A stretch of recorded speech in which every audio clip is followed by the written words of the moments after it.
नैमिषारण्य की पवित्र भूमि से बहुत ही सुंदर प्रसंग प्रारंभ हो रहा है। परम पवित्र स्थान है नैमिषारण्य।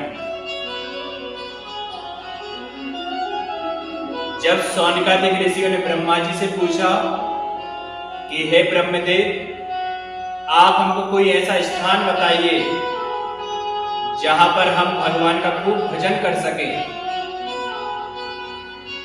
जहां पर हम खूब तप कर सके, जहां पर हम खूब कथा सुन सके, ऐसा कोई स्थान बताइए जो परम पवित्र हो। तो ब्रह्मा जी ने एक चक्र फेंका और ब्रह्मा जी ने सौनकादिक ऋषियों से कहा कि जहां पर एक चक्र जाकर रुके, आप वहां पर समझ जाना कि वो स्थान परम पवित्र है।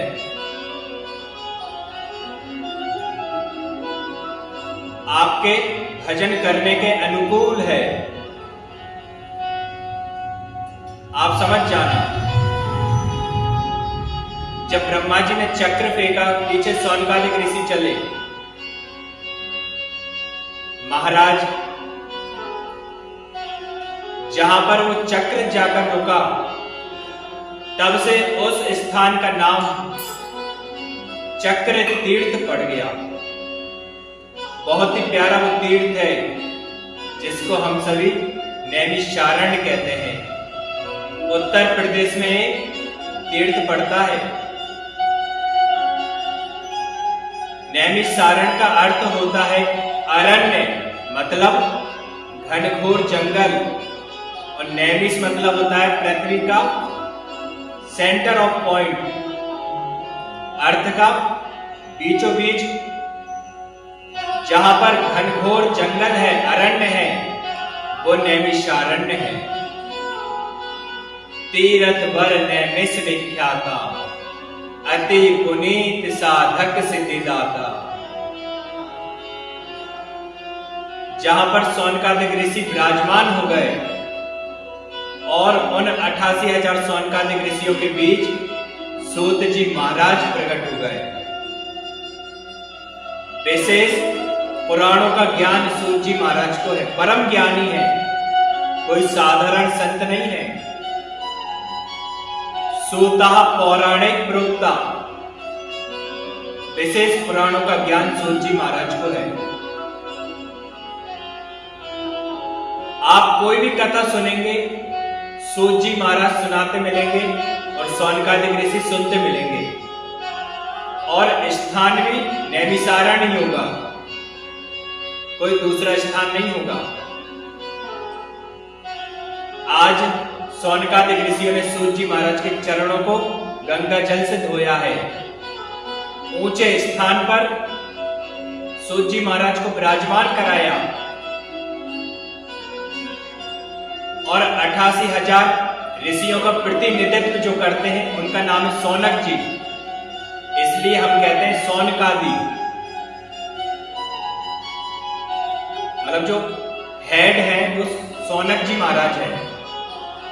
उन्होंने प्रश्न किया सूत जी महाराज के चरणों में,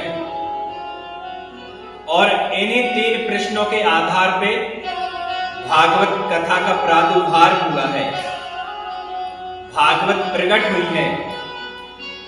ओनली 3 क्वेश्चंस के अकॉर्डिंग, 3 प्रश्नों के आधारित एक भागवत कथा प्रकट हो गई। वो 3 प्रश्न कौन से हैं?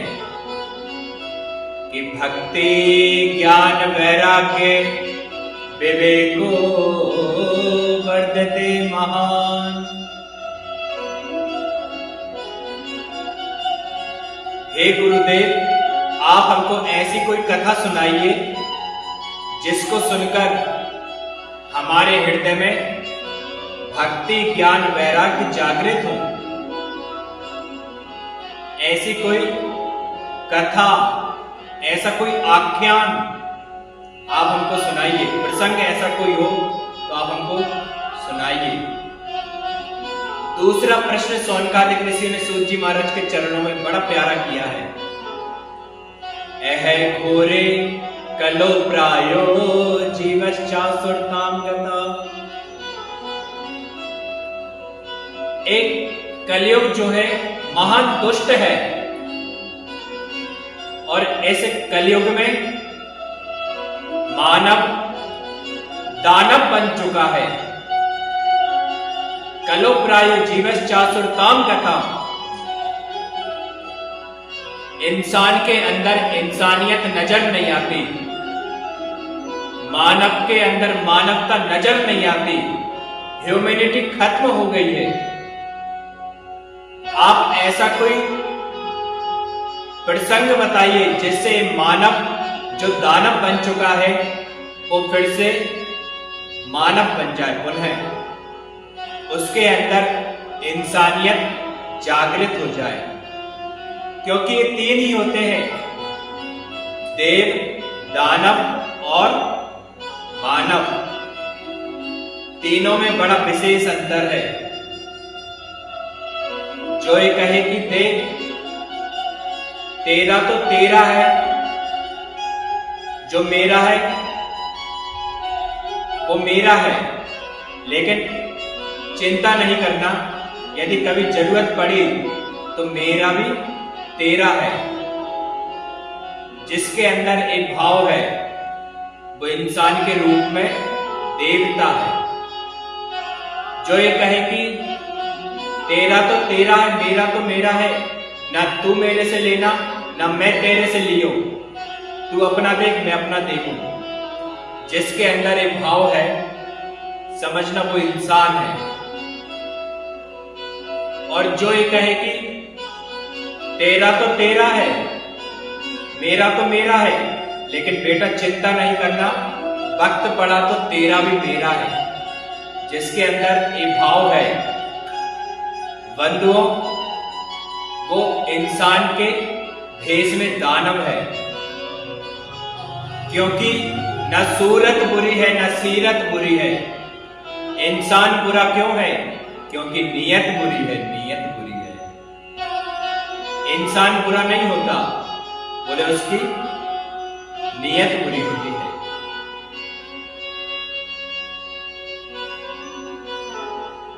एक चोर किसी घर में चोरी करने गया।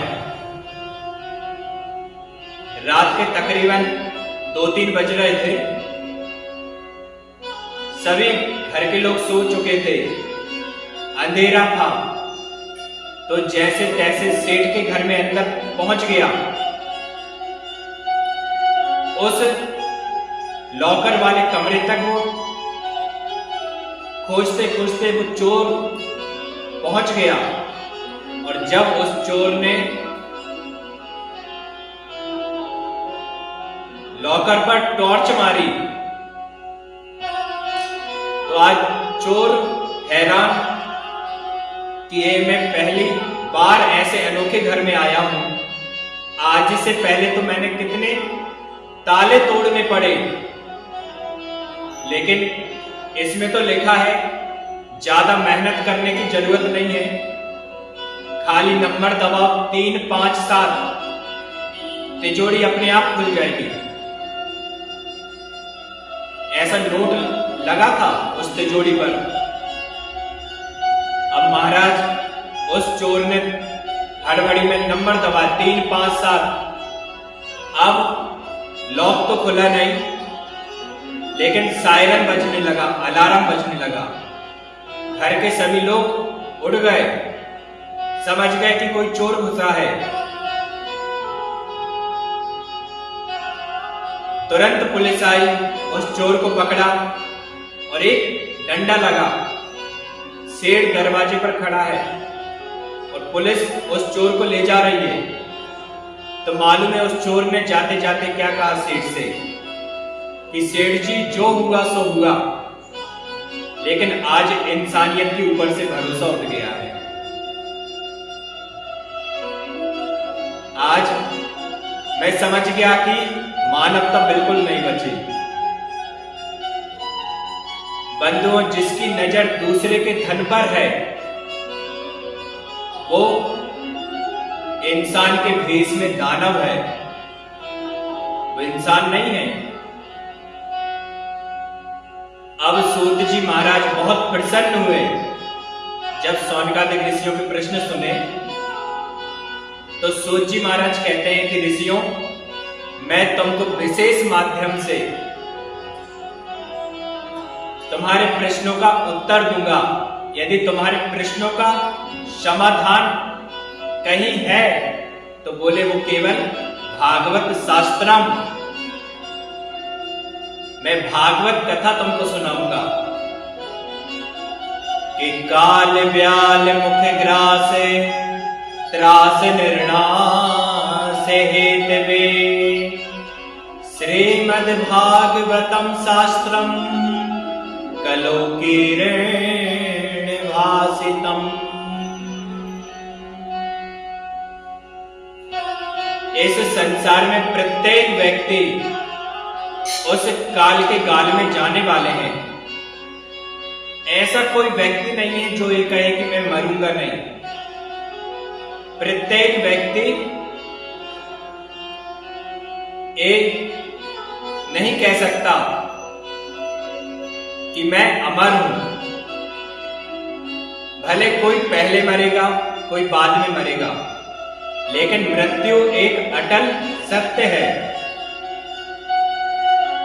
आया है सो जाएगा राजा रंक फकीर। जिस दिन मौत की शहजादी आएगी, न सोना काम आएगा न चांदी काम आएगी। उस मृत्यु की आने की कोई स्पेसिफिक, कोई पर्टिकुलर प्लेस नहीं है। मौत को जहां आना है वो आकर ही रहेगी। आपने ऐसी जगह आप गए होंगे जहां पर आपने ऐसा पढ़ा होगा कि यहां पर बात करना मना है, यहां पर हंसना मना है, यहां पर कार पार करना मना है। लेकिन आपने आज तक ऐसा नहीं सुना होगा कि यहां पर मौत आना मना है। मृत्यु कहीं भी आ सकती है। कोई ये नहीं कह सकता कि हम यहां पर बच जाएंगे। मैंने सुना एक राजा था, उस राजा ने रात को स्वप्न देखा। उसके ड्रीम में उस राजा के एक काली परछाई आकर कहती है कि राजन, कल तू मुझे ठीक जगह पर ठीक समय पर आकर मिलना। राजा उस काली परछाई को देखकर घबरा गया और तुरंत घड़ी में देखता राजा तो रात के 3 बज रहे थे। तुरंत इमरजेंसी मीटिंग उस राजा ने बुलाई, आपातकालीन बैठक, और सबको इस स्वप्न सुनाया कि एक परछाई है, वो मेरे से कहती है कि कल ठीक समय पर ठीक जगह पर मिलना। तो बताओ इसका क्या मतलब हुआ? सभी मंत्री अपनी अपनी बुद्धि के अनुसार सुझाव देने लगे, लेकिन कोई कुछ कहता, कोई कुछ कहता। एक मंत्री बुद्धिमान था, उसने उस राजा से कहा कि राजन, हो ना हो वो काली परछाई आपकी मृत्यु है, वो आपको लेने आएगी। तभी किसी ने कहा कि आपके पास राजन एक घोड़ा है जो बहुत तेज दौड़ता है, आप ऐसा करो, वो मृत्यु आपको लेने आएगी, उससे पहले आप इस स्थान को छोड़ दो, खाली कर दो। महाराज, वो राजा उस घोड़े पर सवार होकर खाना पानी पैक करा के तुरंत निकल पड़ा। भोर में ही नगर छोड़ दिया, राज्य छोड़ दिया, पूरा दिन निकल गया।